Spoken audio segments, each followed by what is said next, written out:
Hi everyone, today we'll learn how to complete the square using quadratic expressions. We'll look at the 3 examples, and this is a key concept for our GCSE Add Maths exam. So here's today's question.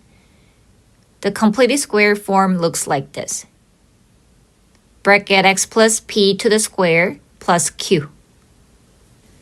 To complete the square, we need to look at the coefficient of x. Take half of it and then square it. We need to use this value to add and subtract to form a perfect square.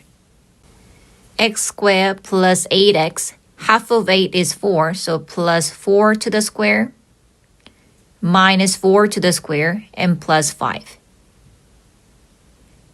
We can make first 3 terms in a perfect square. And minus 16 plus 5. Then the perfect square form of question A is this. Now let's look at question B. We also need to look at minus 4, which is the coefficient of x. So x squared minus 4x. Take half of minus 4, which is minus 2, plus minus 2 to the square, minus minus 2 to the square, minus 12.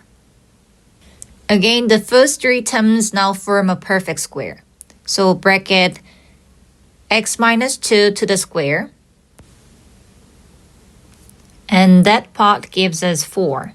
So minus plus 4 is minus 4. And write down the rest of the expression. So the completed square form is this.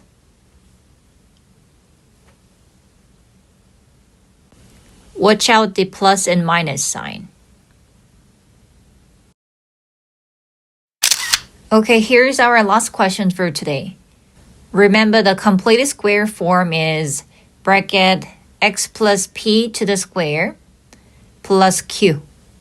This question is slightly difficult compared to the previous questions. We again need to look at minus 5, which is the coefficient of x. So x squared minus 5x. Add minus 5 over 2 to the square.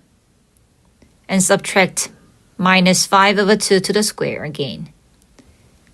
Plus 3 over 4. The first 3 terms now form a perfect square. So bracket x minus 5 over 2, bracket to the square. And that yellow part gives us the positive value. And since we have the negative sign in front, the value becomes minus 25 over 4, plus 3 over 4. Then the perfect square form is x minus 5 over 2 to the square, minus 22 over 4. So try to remember the completed square form, which is a key concept of quadratics in Add Maths. New math lessons uploaded every Thursday. Subscribe and keep preparing your exams with me.